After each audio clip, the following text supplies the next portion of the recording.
Lastly, we are going to hear from Bishop Nicholas Knisley. He is the Bishop of the Archdiocese of the Episcopal Church in Rhode Island.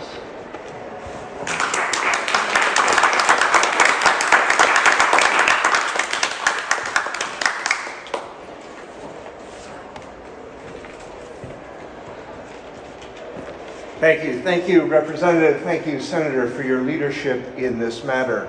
I am Bishop Nicholas Knisley of the Episcopal Diocese of Rhode Island. We don't think of churches very often as businesses, but we have small businesses, 50 of them across the state in pretty much every town or city. And in each of those places, we are having to make hiring decisions. We're having to make economic decisions that are being driven in large part by how healthcare is provided in this state.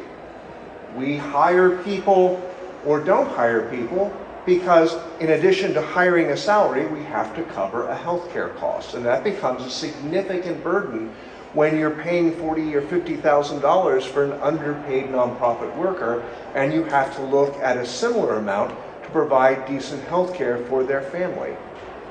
It makes it difficult for small businesses, it makes it difficult for nonprofits to be able to do their work in this state. If we would take the burden of insurance off the backs of small businesses, entrepreneurs, nonprofits, and spread it out into the larger community for the larger community good, there would be a much better likelihood that small businesses would succeed in Rhode Island. We'd have the kind of innovation, we'd have the kind of spread of opportunity, and frankly, we'd be less likely to suffer economic downturn if one of our major employers had a change in their economic situation. I come to you as a former priest of the Diocese of Bethlehem. I was rector of the church in Bethlehem when Bethlehem Steel shut down.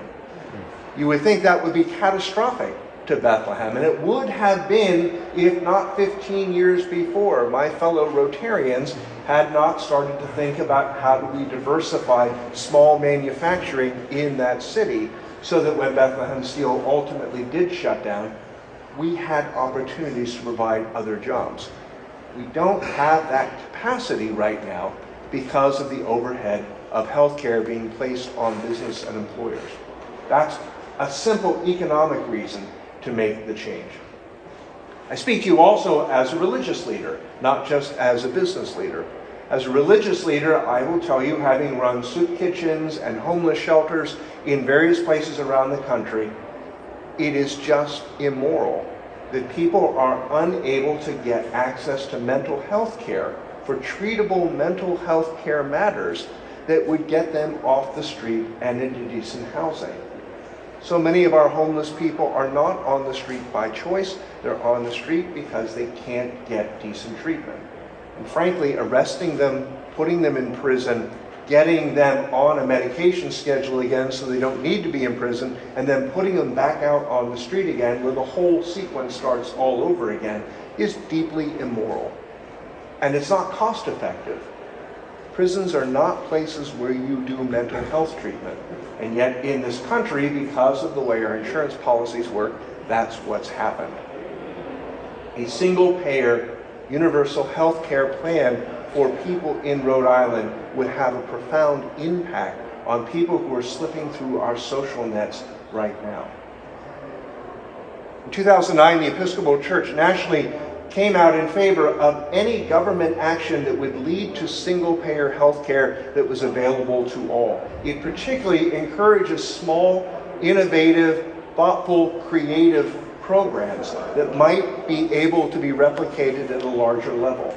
The state of Rhode Island is uniquely, both legally and physically positioned to be able to be that kind of creative place.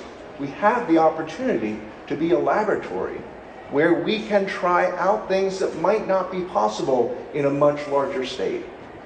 We have existing rulings that allow this to be something we can consider as citizens of this state.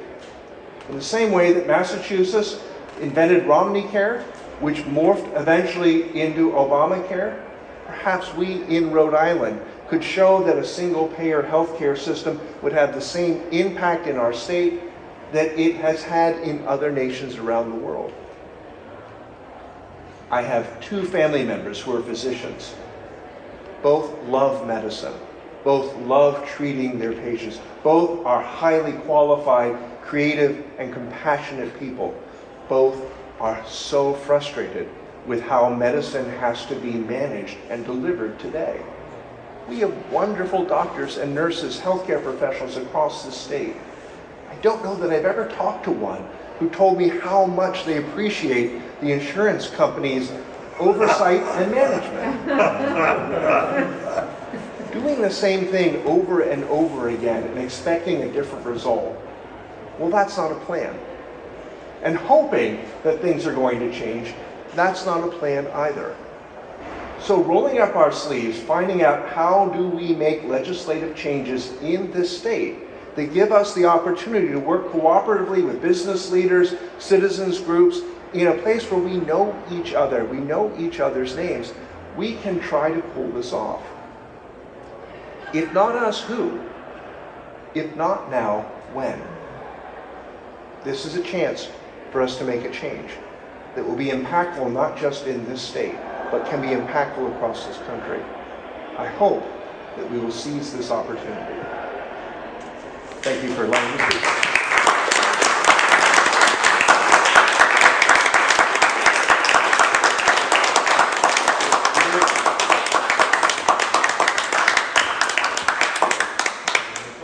Okay, thank you so much once again, everyone, for being here today.